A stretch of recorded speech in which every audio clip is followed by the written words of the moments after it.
Welcome back to week 2, ladies and gentlemen. Week 1 is in the books. Yours truly went 8-8. It's an interesting opening week there. 8 games right, 8 games wrong. The most notable game that was close. The Browns should have beat the Bengals at home. And my Chiefs-Chargers score prediction was 27-20. Final score 27-21. Chargers won. I predicted Chargers winning. My upset alert of the week did not go through, and we finished 8-8. And before I hop over to week 2, I just want to say thank you guys for tuning in. We love you, and you guys are here to the end. That's why I do what I do. And without further ado, let's go ahead and jump to week 2.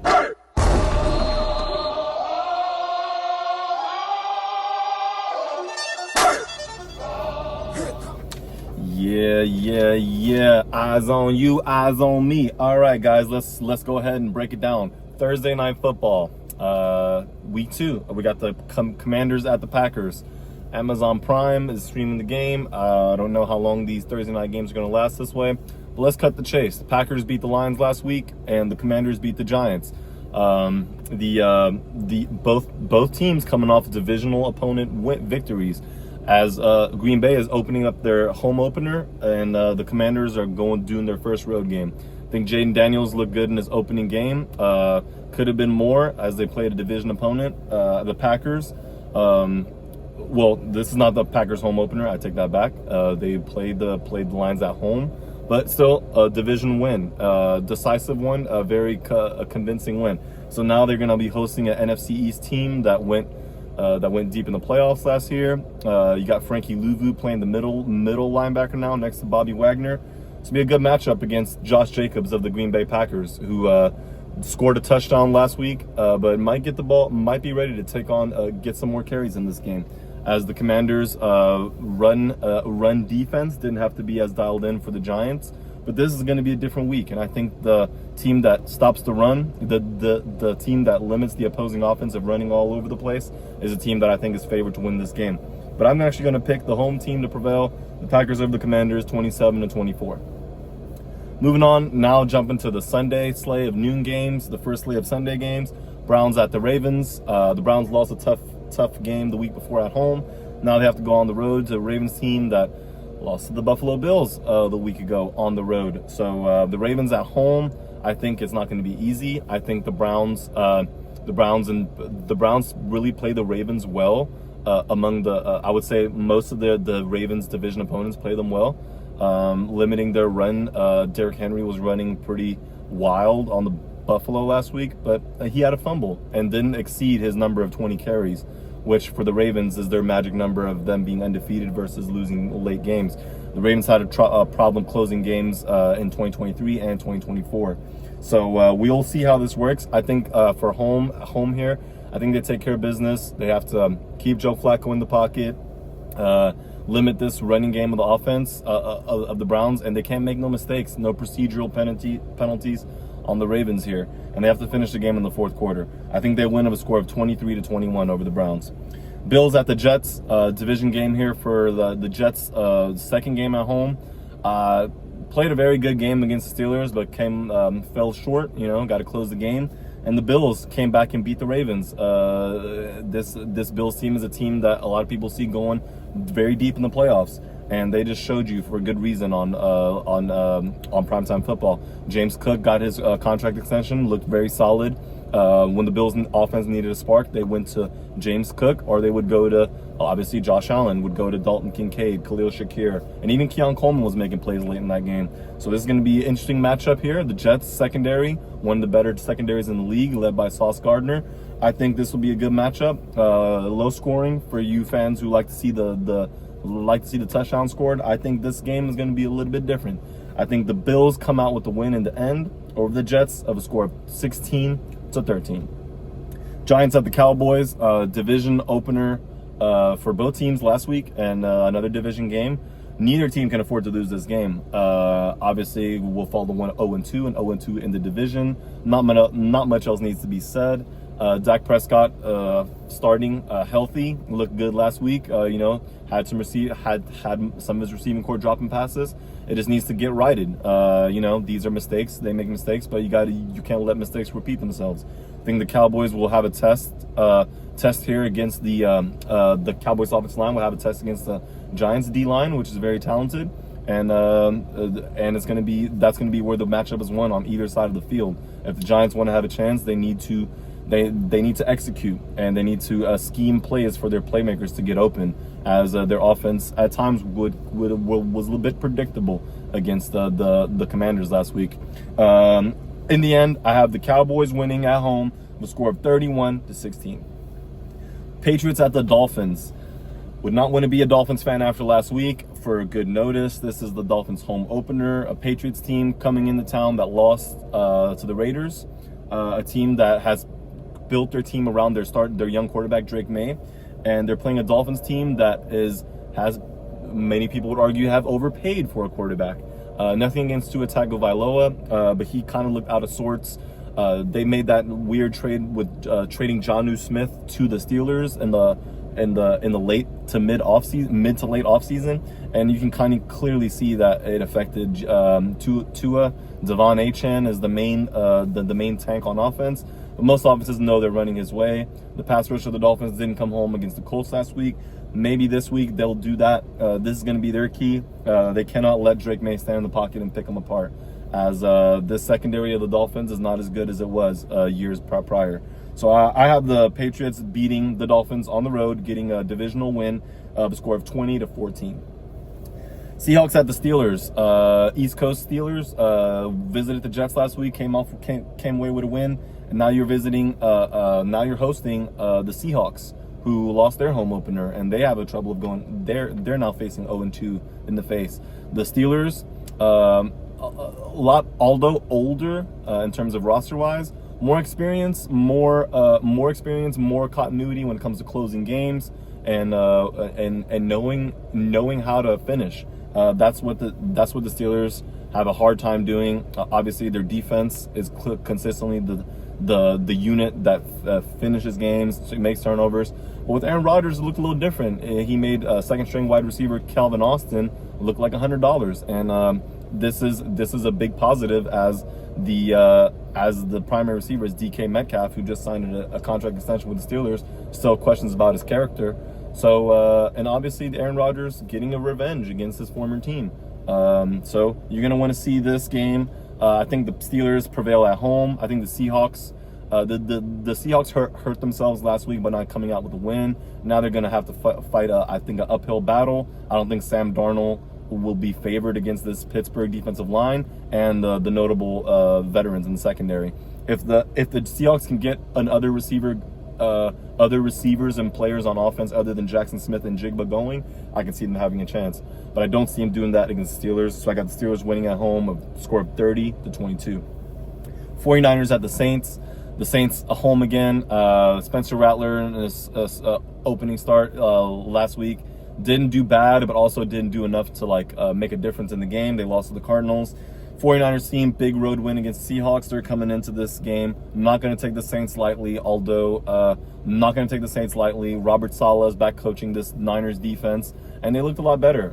They're looking to get some receivers healthy, though. Juwan Jennings and George Kittle suffered an injury. He'll be out a few weeks. So with that in mind, I still think that the Niners are the favorable matchup over the New Orleans Saints. I got the Niners winning 27-16. Bears at the Lions. These two this is a divisional matchup. Both teams losing, coming off divisional losses the week prior. Big game for the Lions as they're opened up at home, obviously without their coordinators from last year, Aaron Glenn and Ben Johnson on offense and defense. And the Bears with a retooled equipment of weapons for Caleb Williams. And yet, that Monday Night Football game didn't look so pretty. So there's a lot of questions there to be answered. How does he look? How does this team respond? Losing at home, going now to another division opponent that if you have hopes of the playoffs, you cannot fall down 0-2 and then losing 2 games in your division. I do think the Lions are favored here at home. They had a little rocky. They looked a little shaky, looked a little out of sorts against the Packers. I think they get that right, get that straightened out. I think Dan Campbell has them well prepared and knows how important this game is. So I got the Lions beating the Bears at home with a score of 33-19. Moving on, we got the Rams at the Titans. Titans at home. I think they They did okay against Denver. Obviously, they let Cam Ward got sacked 6 times. Was tied a record for a rookie quarterback, first overall pick, getting sacked with David Carr 6 times was tying the record for Cam Ward. They got to get some protection for him. Against the Rams, that's going to be just as hard almost as facing the Broncos team, as the Rams was coming after CJ Stroud last week. Rams on the road, Titans at home. Titans got a lot to figure it out. Rams are just going to do what works. Sean McVay, very well-disciplined coach team. Matt Stafford was looking good, finding Puka Nacua and Devontae Adams a few times in that game against the Texans. So this is a matchup that favors the Rams all the way. Rams on the road, 24-10 over the Titans. Now, my upside alert of the week. Upside alert is going to be the Jaguars beating the Bengals in Cincinnati. Now, we know the Bengals are known for starting the season slow. They got a win last week. They're 1-0. Jaguars as well, and Jaguars look pretty good in their home opener. Why can't they go on the road to Cincinnati and beat a good team? I think this is the time to do it. This sends a message, as the owner of the Jaguars was in the locker room after week 1. Well, how about coming down after a win on the road, sir? I think then your players will feel it a little bit more genuine. But even then, I think the Bengals, they had a laid an egg in the second half of the game last week against the Browns, so they got some stuff to clean up. They're far from perfect, so this is not going to be an easy test. I think there's going to be an upset. Pay attention to how the Bengals offensive line protect Joe Burrow, and how are we able to get chips from the backfield as Chase Brown, more of a smaller back. They may need to come up with some things, especially if the Jaguars can get to the quarterback early. My upset alert of the week score is going to be 31 Jags, 29 Bengals. Panthers at the Cardinals. Now we're into the second later midday slots of games. Cardinals hosting the Panthers. I think the Panthers clearly saw some things they didn't like. They need to make it easier. They can't have Bryce Young dropping back and taking 3+ seconds to find a receiver. They need to go a little bit short, utilize that run game. Chuba Hubbard and Rico Dowdle against the Cardinals team is a good chance. I think the Cardinals typically struggle with defending the run over the past couple of years, even with the better with a lot of draft assets invested in their defense. The Cardinals at home, I think they take care of business. I think as long as Kyler Murray doesn't throw any dangerous balls in the vicinity of J.C. Horn, I think Marvin Harrison Jr. will have a good game, and I think the Cardinals win at home, their home opener. I think they win with a score of 27-17. Broncos at the Colts. Colts looked very good at home last week. The Broncos at home, playing a rookie quarterback, got the job done, but a lot of questions. Bo Nix was getting hit pretty hard.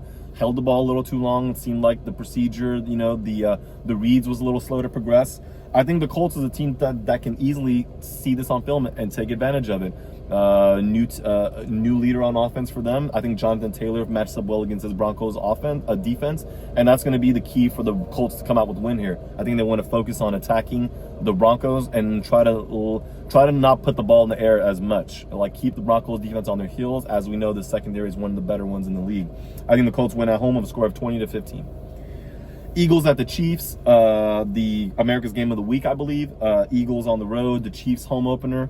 I think the Chiefs, their loss to the Chargers revealed more about them than most people thought. Obviously, I think Xavier Worthy is going to be week to week. He may not play this game, so that leaves them a weapon short there. They have to rely on potentially rookie Jalen Royals, as they were targeting Travis Kelce a lot. So the Eagles secondary, obviously last week, very good, coached by Vic Fangio. They'll have Jalen Carter back this game, as he was suspended for his game last week. So this will be a challenge for the Chiefs up front and their secondary. Trent McDuffie is going to be matched up more likely on Devontae Smith, which leaves A.J. Brown free to roam. He had a quiet game last week. A.J. Brown's looking to come out in this one. If the Kansas City Chiefs can contain Hurts and cover in the back end, they'll have a chance. But I do see the Eagles clearly are the better team, I would say, still.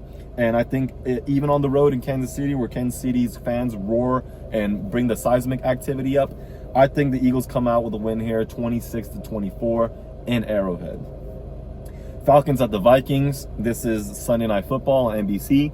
You got rookie quarterback from last year, Michael Penix, versus another rookie quarterback, which is playing his true rookie year in J.J. McCarthy.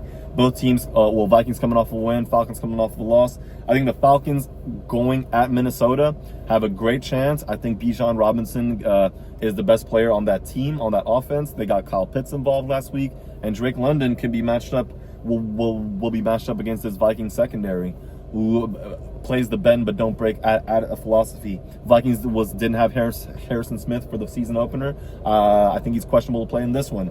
I do think the Vikings at home, they came back last week against the Bears on the road. J.J. McCarthy showed what he can do with his feet as well. Missed some throws early, but then he got it going. Kevin O'Connell is a very good coach, and I think he coaches this team to a victory over the Falcons on Sunday Night Football, a score of 28-23. Monday Night Football has a doubleheader. You got the Buccaneers at the Texans to start things off. Texans at home. I think they rebound from a loss at the Rams. This is one of the better defenses, front sevens in all the league, I think. And they are going to be tested by the Buccaneers, who front seven also one of the better ones in the league. Now, I know Levante David is getting up there in age, but this team is still very well coached. Todd Bowles, Antoine Winfield Jr., that quarterback in the safety, the quarterback of the defense of the safety. And then on offense, the Buccaneers showed you their draft still in Emeka Egbuka, the all-time leading receiver for the Ohio State Buckeyes. I think he's found himself a home. Mike Evans is getting up there in age. Chris Godwin, the underneath route runner, but takes a lot of intermediate, takes those hits, runs across the middle, unafraid. You're going to have that person that can run from the outside and the slot. Fearless. Emeka Egbuka fits that bill. And that's who the Texans want to focus on and take out of the game, as I think they can do just fine with Kamari Lassiter and Derek Stingley going one-on-one on the other two receivers. What Egbuka is the one you need to look out for. And Dalton Schultz coming across the middle for the Texans. I think, Cade Otton as Dalton Schultz will be the ones the Buccaneers defense need to figure out of. I think the Texans win at home. Interesting, the score prediction, not as much scoring, but I think this is one of those games where I can see the team that's on the losing end starts off, sets the tempo, and I see the home team, making the adjustments in the second half and coming out with the win. So I got the home team Texans beating the Buccaneers with a score of 20-10. Now the final game of the week, second game on Monday Night Football, Chargers at the Raiders. Raiders came off with a win last week. The running game looked slow, but Geno Smith looked pretty good airing the ball out. It's going to get tested here against the Chargers front seven. Likes to get off the quarterback, likes to run, their two-man high shell coverage. So it's going to be a good matchup here. I think since the Raiders are home, it's going to favor them. They're coached by Pete Carroll. They bring a lot of energy. So I think the Raiders pull this off at home of a score of 29-27. Jim Harbaugh and the Chargers will have to rebound after a big win last week. Now that wraps up week 2, ladies and gentlemen. The games are going to start tomorrow already. So, without further ado, it's going to be a long season. I hope you guys enjoy it. Let's see if 8-8 from last week can improve on my behalf, so I can be more accurate with the who's winning these games. As for the score, I was close last week. I think I'm going to be close again this week. Stay tuned next week to see where we ended up. This is your boy Hosner, the Creator, and I'm signing off for the week. Later.